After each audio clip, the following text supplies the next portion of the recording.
आता पुढील 3 श्लोकांतून भगवान अर्जुनाच्या व्यामिश्रेणेव वाक्येन या पदाचे उत्तर देत आहेत.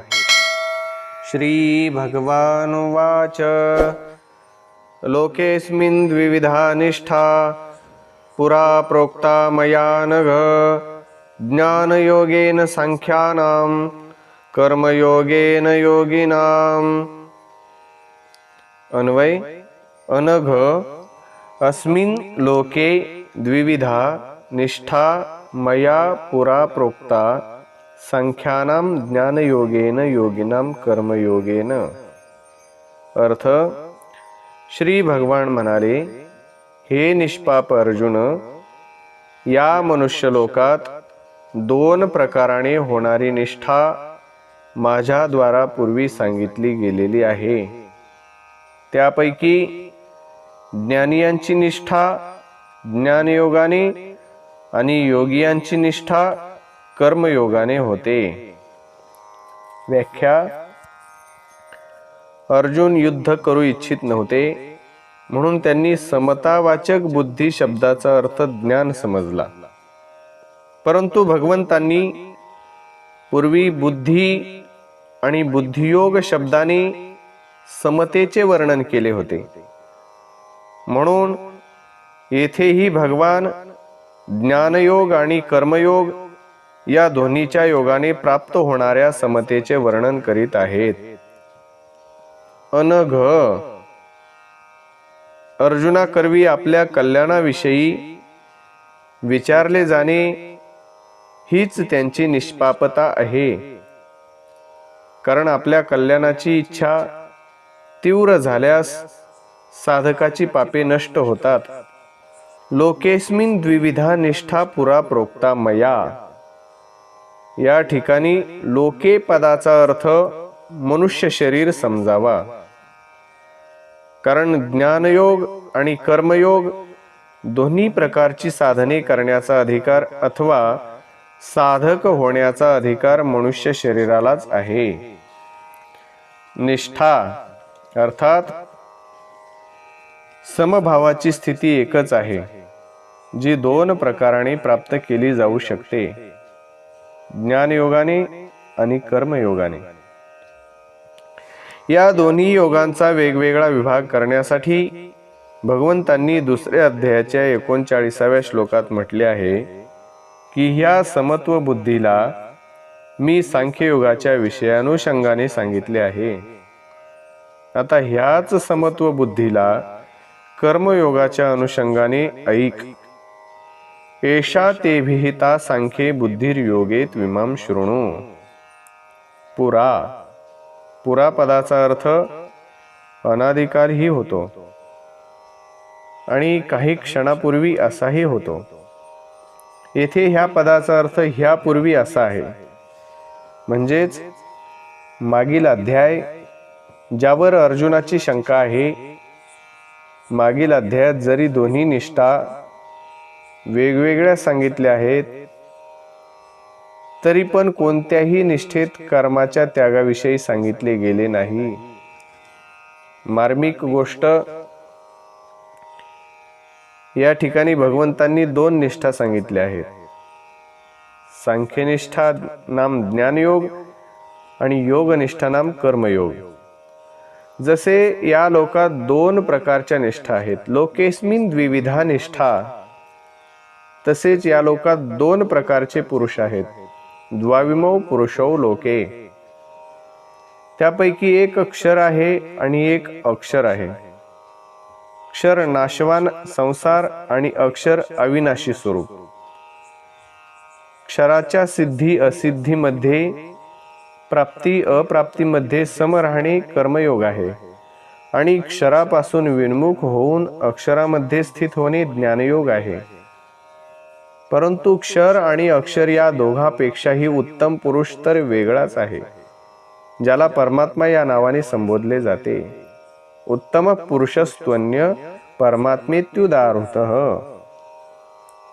तर परमात्मा अक्षरापेक्षा अतीत आहे आणि अक्षरापेक्षा उत्तम आहे, म्हणून शास्त्रात आणि वेदात तो पुरुषोत्तम नावाने प्रसिद्ध आहे. अशा परमात्म्याला संपूर्णपणे शरण जाणे ही भगवन्निष्ठा आहे, भक्तियोग आहे.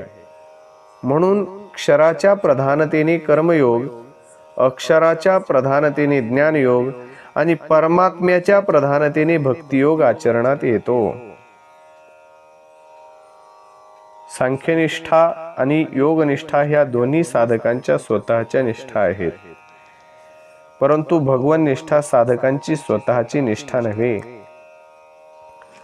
कारण की सांख्यनिष्ठेत आणि योगनिष्ठेत साधकाला मी आहे आणि संसार आहे याचा अनुभव असतो. म्हणून ज्ञानयोगी संसाराशी संबंध विच्छेद करून आपल्या स्वरूपात स्थित होतो आणि कर्मयोगी संसाराचे पदार्थ संसाराच्याच सेवेत उपयोगात आणून संसाराशी संबंध विच्छेद करतो. परंतु भगवन्निष्ठा यामध्ये साधकाला प्रथम भगवान आहेत असा अनुभव येत नाही, परंतु असा विश्वास असतो की स्वरूप आणि संसार या दोन्हीपेक्षाही विलक्षण असे कोणते तरी एक तत्व आहे.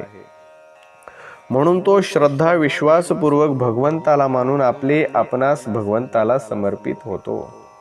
म्हणून सांख्यनिष्ठा आणि योगनिष्ठेमध्ये तर जाणणे नाम विवेक मुख्य आहे आणि भगवन्निष्ठेमध्ये मानणे नाम श्रद्धा विश्वास मुख्य आहे.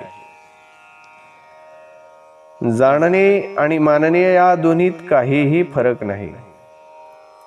जसे जाणणे संदेहरहित दृढ असते, तसेच मानणे सुद्धा संदेहरहित असते. मानलेल्या गोष्टीत विचार करण्याची आवश्यकता नसते.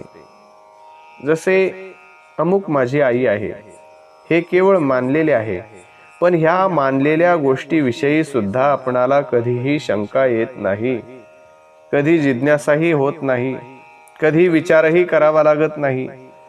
म्हणून गीतेमध्ये भक्तियोगाच्या प्रकरणात ज्या ठिकाणी जाणण्याची गोष्ट आली आहे तिला मानण्याच्या अर्थातच घेत जावे. त्याचप्रमाणे ज्ञानयोग आणि कर्मयोग प्रकरणात ज्या ठिकाणी मानण्याची गोष्ट आली आहे तिला जाणण्याच्या अर्थातच घेत जावे. सांख्यनिष्ठा आणि योगनिष्ठा तर साधन साध्य आहे आणि साधकावर अवलंबून आहे, परंतु भगवन्निष्ठा साधन साध्य नाही. भगवन्निष्ठेत साधक भगवंतावर आणि त्यांच्या कृपेवर निर्भर राहतो. भगवन्निष्ठेचे वर्णन गीतेत ठिकठिकाणी आले आहे. जसे याच अध्यायात प्रथम 2 निष्ठांचे वर्णन करून मग 30व्या श्लोकात मयी सर्वाणी कर्माणी संन्यस्य पदाने भक्तीचे वर्णन केले गेले आहे. 5व्या अध्यायातही 2 निष्ठांचे वर्णन करून 10व्या श्लोकात ब्रह्मण्याधाय कर्माणी आणि शेवटी भोक्तारम यज्ञ तपसाम इत्यादी पदाने भक्तीचे वर्णन केले गेले आहे इत्यादी. ज्ञानयोगेन सांख्यानाम प्रकृतीपासून उत्पन्न झालेले गुणच गुणात वर्तत आहेत. संपूर्ण क्रिया गुणात इंद्रियांतच होत आहेत आणि माझा त्यांच्याशी काहीही संबंध नाही असे समजून संपूर्ण क्रियामध्ये कर्तेपणाच्या अभिमानाचा सर्वथैव त्याग करणे ज्ञानयोग आहे. गीतोपदेशाच्या सुरुवातीलाच भगवंतांनी सांख्ययोगाचे वर्णन करून नाशवान शरीर आणि अविनाशी शरीरीचे विवेचन केले आहे, ज्याला असत आणि सत पदाने संबोधले आहे. कर्मयोगेन योगिनाम वर्ण, आश्रम, स्वभाव आणि परिस्थितीनुसार जे शास्त्रविहित कर्म समोर येईल ते कर्म कामना, ममता आणि आसक्तीचा संपूर्णपणे त्याग करून करणे किंवा मनुष्याच्या सिद्धी असिद्धीविषयी सम राहणे कर्मयोग आहे. भगवंतांनी कर्मयोगाचे वर्णन 2ऱ्या अध्यायाच्या 47व्या आणि 48व्या श्लोकात प्रामुख्याने केले आहे आणि त्यातही 47व्या श्लोकात कर्मयोगाचा सिद्धांत सांगितला आहे. आणि 48व्या श्लोकात कर्मयोगाला अनुष्ठानामध्ये आणण्याचा विधी सांगितला आहे. परिशिष्ट भाव: कर्मयोग आणि ज्ञानयोग या दोन्ही निष्ठा लोकात असल्यामुळे लौकिक आहेत. लोकेस्मिन द्विविधा निष्ठा. कर्मयोगात क्षरची प्रधानता आहे आणि ज्ञानयोगात अक्षरची प्रधानता आहे. क्षर आणि अक्षर दोन्ही लोकातच आहेत. द्वाविमौ पुरुषो लोके क्षरश्चाक्षर एवच. म्हणून कर्मयोग आणि ज्ञानयोग दोन्हीही लौकिक निष्ठा आहेत. जीव आणि जगताला प्राधान्य देण्यानेच या दोन निष्ठा झाल्या आहेत. जर जीव आणि जगत यांना प्राधान्य न देता केवळ परमात्म्यालाच प्राधान्य दिले तर दोन निष्ठा होणार नाहीत, तर केवळ अलौकिक भगवन निष्ठा होईल, भक्ती होईल. लौकिक निष्ठा यात साधकाचा आपला उद्योग मुख्य असतो. तो साधनेत आपला पुरुषार्थ मानतो. परंतु जेव्हा साधक भगवंताचा आश्रय घेऊन साधन करतो, स्वतःचा उद्योग मुख्य मानित नाही, तेव्हा त्याची नित्य अलौकिक होते. कारण भगवंताचा संबंध झाल्याने सर्व अलौकिक होते. जोपर्यंत भगवंताचा संबंध होत नाही तोपर्यंत सर्व लौकिकच असते. कोणाला वाईट समजू नये, कोणाचे वाईट इच्छू नये आणि कोणाचे वाईट करू नये, म्हणजे कर्मयोग आरंभ होतो. माझे काही नाही, मला काहीही नको आणि मला आपल्यासाठी काहीही करावयाचे नाही, हे सत्य स्वीकार केले तर ज्ञानयोग आरंभ होतो.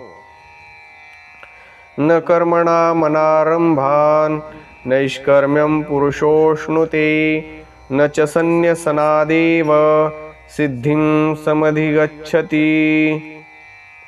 अन्वय: पुरुषः कर्मणाम अनारंभात नैष्कर्म्यम अश्नुते न च संन्यसनात सिद्धिम एव समधिगच्छति. न.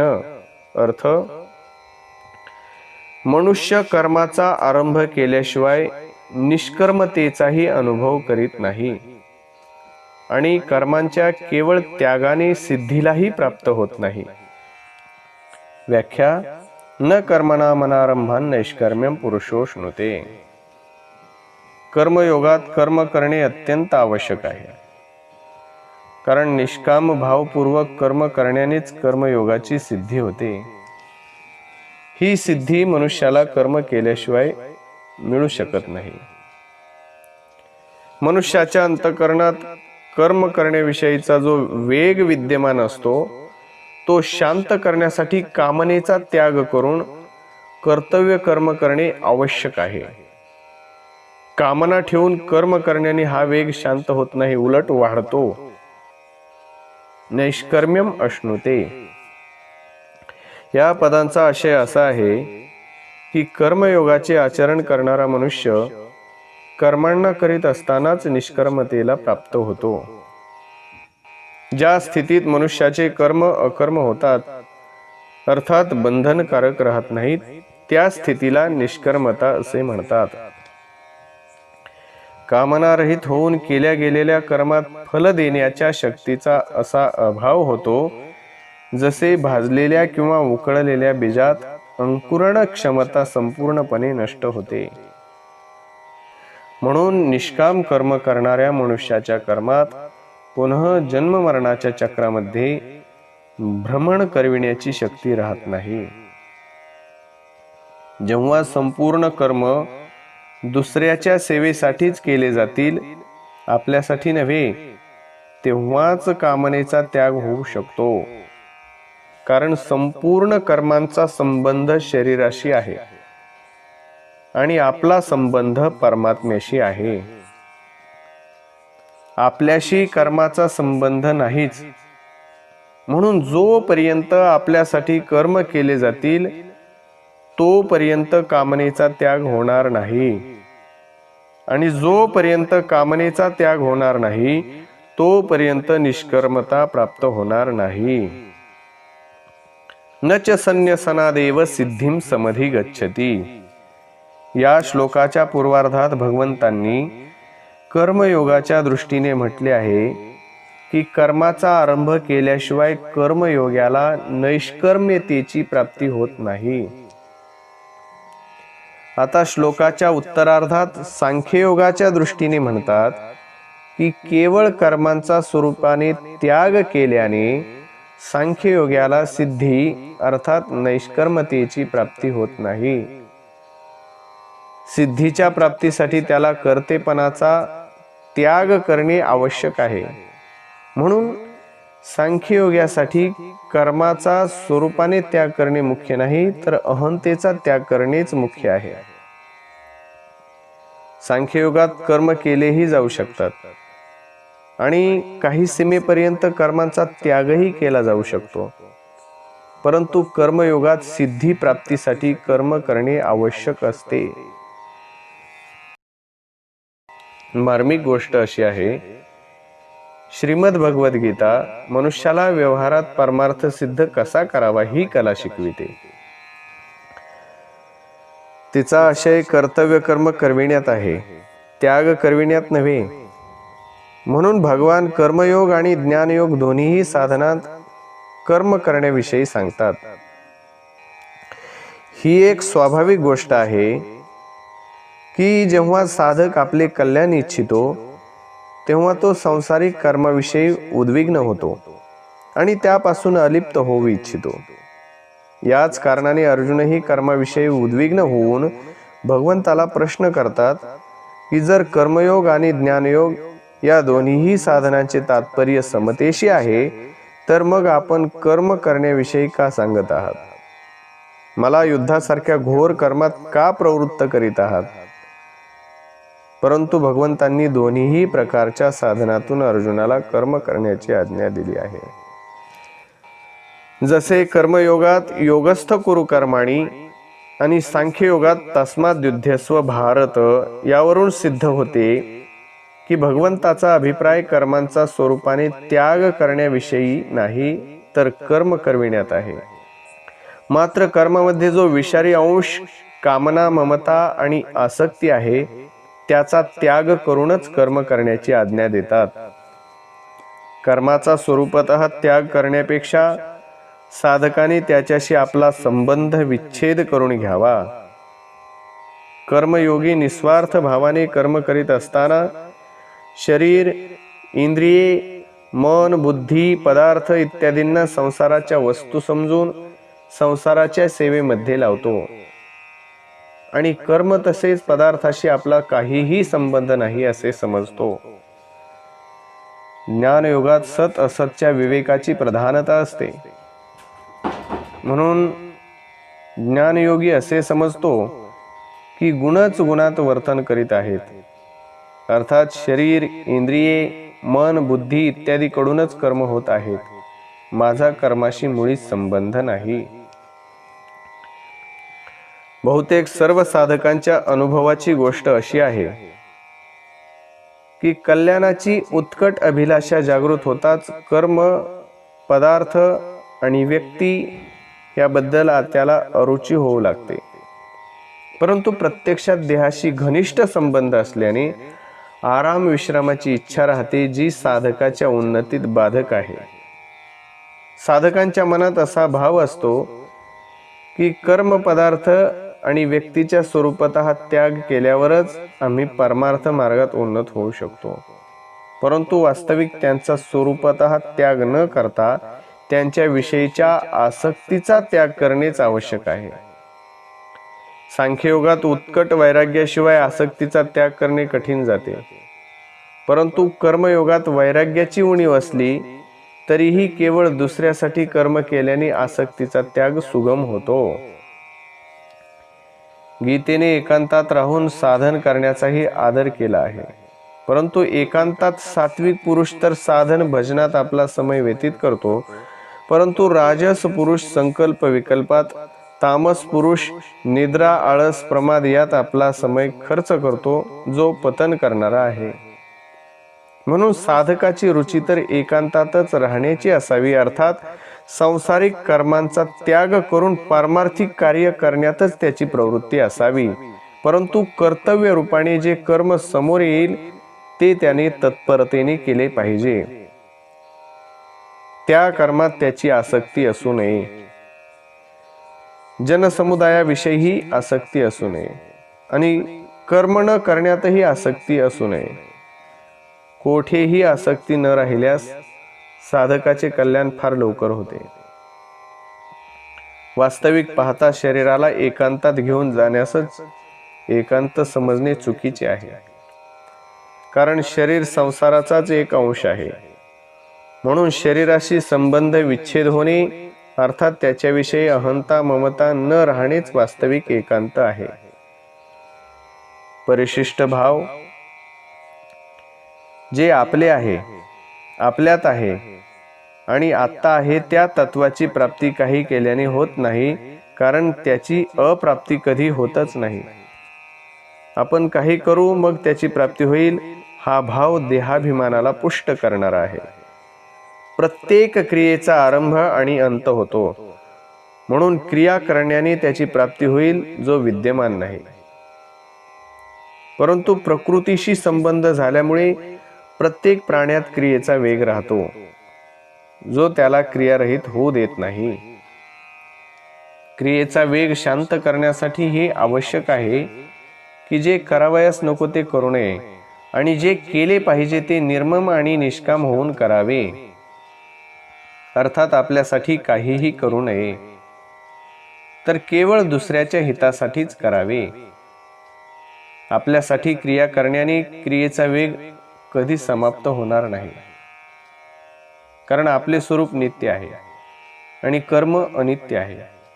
म्हणून निष्काम भावाने दुसऱ्याच्या हितासाठी कर्म केल्याने क्रियेचा वेग शांत होऊन प्रकृतीशी संबंध विच्छेद होईल आणि सर्व देशात कालात इत्यादीत विद्यमान असणारे परमात्म तत्व प्रगट होईल, त्याचा अनुभव होईल. नहि कश्चित् क्षणमपि जातो तिष्ठत्य कर्मकृत कार्यते ह्यवशः कर्म सर्व प्रकृतिजैर्गुणैः.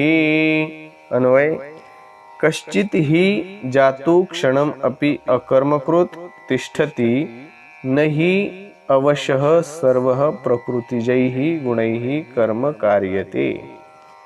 अर्थ, कोणताही मनुष्य कोणत्याही अवस्थेत क्षण मात्रही कर्म केल्याविना राहू शकत नाही, कारण प्रकृतीला परवश झालेल्या सर्व प्राण्यांकडून प्रकृतीजन्य गुण कर्म करवित असतात. व्याख्या नहि कश्चित् क्षणमपि जातो तिष्ठत्य कर्मकृत. कर्मयोग, ज्ञानयोग आणि भक्तियोग या कोणत्याही मार्गात साधक कर्म केल्याशिवाय राहू शकत नाही. या ठिकाणी कश्चित, क्षणम आणि जातो हे तिन्ही विलक्षण पद आहेत. यापैकी कश्चित पदाचा प्रयोग करून भगवान म्हणतात की कोणताही मनुष्य कर्म केल्याशिवाय राहू शकत नाही, मग तो ज्ञानी असो अज्ञानी. जरी ज्ञानी व्यक्तीचा आपल्या म्हणविल्या जाणाऱ्या शरीराशी कोणताही संबंध नसतो, तरी पण त्याचे म्हणविल्या जाणाऱ्या शरीराकडूनही प्रत्येक क्षणाला क्रिया होत राहते. क्षणम, क्षणम पदाचा प्रयोग करून भगवान म्हणतात की जरी मनुष्य मी प्रत्येक क्षणाला कर्म करतो असे मानत नाही, तरी पण जोपर्यंत तो शरीराशी आपला संबंध मानतो तोपर्यंत तो एक क्षणही कर्म केल्याशिवाय राहत नाही. जातू, जातू पदाचा प्रयोग करून भगवान हे म्हणतात की जागृती, सुषुप्ती, स्वप्न, मूर्छा इत्यादी कोणत्याही अवस्थेत मनुष्य कर्म केल्या वाचून राहू शकत नाही. याचे कारण भगवान याच श्लोकाच्या उत्तरार्धात अवश्य पदांनी सांगतात की प्रकृतीला परवश झाल्यामुळे त्याला कर्म करावेच लागतात. प्रकृती निरंतर परिवर्तनशील आहे. साधकाला आपल्यासाठी काहीच करावयाचे नाही. जे विहित कर्म समोर येईल ते केवळ दुसऱ्याच्या हिताच्या दृष्टिकोनातून केले पाहिजे. परमात्म प्राप्तीचा उद्देश असल्याने साधक निषिद्ध कर्म तर करूच शकत नाही. माणसाची अशी एक समजूत झाली आहे की ते अपत्य संगोपन तसेच उदरनिर्वाहाची साधने, व्यापार, नोकरी, अध्यापन इत्यादीलाच कर्म समजतात आणि त्या व्यतिरिक्त खाणे पिणे, बसणे, उठणे, झोपणे, चिंतन करणे इत्यादींना कर्म मानित नाहीत. याच कारणाने कित्येक जण व्यापार इत्यादी कर्मांचा त्याग करून असे समजतात की मी कर्म करीत नाही, परंतु ही त्यांची फार मोठी गैरसमजूत आहे. शरीर निर्वाह संबंधी स्थूल शरीराच्या क्रिया, झोप, चिंतन इत्यादी सूक्ष्म शरीराच्या क्रिया आणि समाधी इत्यादी कारण शरीराच्या क्रिया ही सर्व कर्मच आहेत. जोपर्यंत शरीराविषयी अहंता आहे तोपर्यंत शरीराकडून होणाऱ्या सर्व क्रिया कर्म होतात. कारण शरीर प्रकृतीचे कार्य आहे आणि प्रकृती कधी अक्रिय राहत नाही. म्हणून शरीराविषयी अहंता ममता असताना कोणीही मनुष्य कोणत्याही अवस्थेत क्षणभर सुद्धा कर्म केल्याशिवाय राहू शकत नाही. मग ती अवस्था प्रवृत्तीची असो की निवृत्तीची. कार्यते ह्यवश कर्म सर्व प्रकृती जैर्गुणैः. प्रकृतीजन्य गुण प्रकृतीशी परवश झालेल्या प्राण्याकडून कर्म करवितात. परवश झाल्याने प्रकृतीच्या गुणाद्वारा कर्म करविले जातात. कारण प्रकृती आणि तिचे गुण निरंतर क्रियाशील असतात. जरी आत्मा स्वतः अक्रिय, असंग, अविनाशी, निर्विकार तसेच निर्लिप्त आहे, तरी पण जोपर्यंत तो प्रकृती तसेच तिचे कार्य स्थूल, सूक्ष्म आणि कारण शरीरापैकी कोणत्याही शरीराशी आपला संबंध समजून त्यापासून सुख इच्छितो, तोपर्यंत तो प्रकृतीला परवश राहतो. याच परवशतेला या ठिकाणी अवशः पद म्हटले आहे. 9व्या अध्यायाच्या 8व्या श्लोकात आणि 8व्या अध्यायाच्या 19व्या श्लोकातही प्रकृतीशी संबंध ठेवल्याने परवश झालेल्या जीवाकडून कर्म केले जाते ह्याविषयी म्हटले आहे. वृत्तीपासून स्वभाव तयार होतो, गुणांपासून वृत्ती उत्पन्न होते आणि प्रकृतीपासून गुण निर्माण होतात. म्हणून मग स्वभावामुळे परवश म्हणा की गुणामुळे परवश म्हणा अथवा प्रकृतीमुळे परवश म्हणा, एकच गोष्ट आहे. वास्तविक पाहता सर्वांच्या मुळाशी प्रकृतीजन्य पदार्थांची परवशताच असते. याच परवशतेपासून सर्व प्रकारच्या परवशता निर्माण होतात. म्हणून प्रकृतीजन्य पदार्थांच्या परवशतेलाच कुठे काळाची, कुठे स्वभावाची, कुठे कर्माची आणि कुठे गुणाची परवशता म्हटले आहे. तात्पर्य हा जीव जोपर्यंत प्रकृती आणि तिच्या गुणांपासून अतीत होत नाही, परमात्म्याची प्राप्ती करून घेत नाही, तोपर्यंत हा गुण, काळ, स्वभाव इत्यादिकांच्या परवशच राहतो. अर्थात हा जीव जोपर्यंत प्रकृतीशी आपला संबंध आहे असे समजतो, प्रकृतीत स्थित राहतो, तोपर्यंत हा कधी गुणाच्या, कधी काळाच्या, कधी भोगांच्या, कधी स्वभावाच्या परवश होत राहतो, कधीही स्वतंत्र राहत नाही. याशिवाय हा परिस्थिती, व्यक्ती, स्त्री, पुत्र, धन, घर इत्यादिकांच्या सुद्धा परवश होत राहतो. परंतु जर त्याने गुणांहून अतीत आपल्या स्वरूपाचा अथवा परमात्म तत्वाचा अनुभव केला, तर मग याचीही परवशता राहणार नाही आणि हा स्वतः सिद्ध स्वतंत्रतेला प्राप्त होईल. विशेष गोष्ट, प्रकृतीच्या सक्रिय आणि अक्रिय 2 अवस्था असतात, म्हणजे स्थूल आणि सूक्ष्म. जसे कार्य करणे सक्रिय अवस्था आहे आणि कार्य न करणे, झोप वगैरे अक्रिय अवस्था आहे.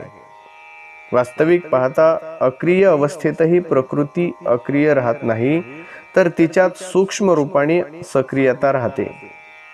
जसे एखाद्या झोपलेल्या मनुष्याला स्वतःला जागे होण्यापूर्वीच उठवले तर तो म्हणतो की माझी झोप पूर्ण झाली नाही. यावरून हे सिद्ध होते की झोपेच्या अक्रिय अवस्थेतही झोप पूर्ण होण्याची क्रिया होत होती. जेव्हा झोप पूर्ण झाल्यावर मनुष्य जागा होतो तेव्हा तो असे म्हणत नाही, कारण झोप पूर्ण झालेली असते. त्याचप्रमाणे समाधी, प्रलय, महाप्रलय इत्यादींच्या अवस्थेतही सूक्ष्म रूपाने क्रिया होत असते. वास्तविक पाहता प्रकृतीची कधी अक्रिय अवस्था नसतेच, कारण ती क्षणाक्षणाला परिवर्तित होत असते. स्वतः आत्म्यात कर्तेपणा नसतो, परंतु प्रकृतीचे कार्य शरीरादिशी आपला संबंध मानून तो प्रकृतीशी परवश होतो. याच परवशतेच्या कारणाने स्व अकर्ता असून सुद्धा तो आपल्याला कर्ता समजतो. वस्तुतः आत्म्यात कोणतीही परिवर्तनरूप क्रिया होत नाही. जसे प्रकृतीद्वारा संपूर्ण सृष्टीच्या क्रिया स्वाभाविक रीतीने होत आहेत, तसेच तिच्याद्वारा कौमार्य, तारुण्य इत्यादी अवस्थांनी अन्नपचन, श्वासोच्छ्वास इत्यादी क्रिया, तसेच पाहणे, ऐकणे इत्यादी क्रिया देखील स्वाभाविकपणेच होत आहेत. परंतु जीवात्मा काही क्रियाविषयी आपल्याला कर्ता मानून बांधला जातो. प्रकृती निरंतर परिवर्तनशील आहे, परंतु शुद्ध स्वरूपात कधी कोणतेही परिवर्तन होत नाही. खरे पाहिले तर प्राकृतिक पदार्थांना कोणतीही स्वतंत्र सत्ता नाही. क्षणाक्षणाला बदलणाऱ्या एकत्रित झालेल्या परमाणूंचे नावच पदार्थ असे आहे. पदार्थाशी आपला संबंध मानल्याने कोणताही मनुष्य कोणत्याही अवस्थेत क्षणभर देखील कर्म केल्याशिवाय राहू शकत नाही. जर साधक असा वास्तविक अनुभव करील की संपूर्ण क्रिया पदार्थातच होत आहेत आणि माझा पदार्थाशी किंचित मात्र सुद्धा संबंध नाही, तर तो परवशतेतून मुक्त होऊ शकतो. कर्मयोगी प्रतिक्षण बदलणाऱ्या पदार्थांच्या कामना, ममता आणि आसक्तीचा त्याग करून या परवशतेला नष्ट करतो. भगवंतांनी या श्लोकात जी गोष्ट सांगितली तीच गोष्ट त्यांनी 18व्या अध्यायाच्या 11व्या श्लोकातही सांगितली आहे की प्रकृतीशी आपला संबंध मानणारा कोणताही मनुष्य कर्माचा संपूर्णपणे त्याग करू शकत नाही. नहि देहभृता शक्यम त्यक्तुम कर्मण्य शेषतः. परिशिष्ट भाव, सर्व क्रिया केवळ प्रकृतीतच होतात, परंतु प्रकृतीशी आपले तादात्म्य स्वीकार केल्याने मनुष्य प्रकृतीजन्य गुणांच्या अधीन होतो. अवशः आणि त्याचा क्रियेशी संबंध होतो. म्हणून प्रकृतीशी आपला संबंध मानणारा कोणताही मनुष्य जागृती, स्वप्न, सुषुप्ती, मूर्छा, समाधी आणि सर्ग, महासर्ग, प्रलय, महाप्रलय इत्यादी कोणत्याही अवस्थेत क्षणमात्रही कर्म केल्या वाचून राहू शकत नाही. सुषुप्ती, मूर्छा आणि समाधी अवस्थेत क्रिया कशी होते? मनुष्य झोपला असेल आणि कोणी त्याला मध्येच जागे करेल तर तो म्हणतो की मला अपुऱ्या झोपेत जागे केले. यावरून सिद्ध होते की सुषुप्तीच्या वेळीही झोप पुरी करण्याची क्रिया होत होती. तसेच मूर्छा आणि समाधीच्या वेळीही क्रिया होत असते. पातंजल योग दर्शनात या क्रियेला परिणाम नावाने म्हटले आहे.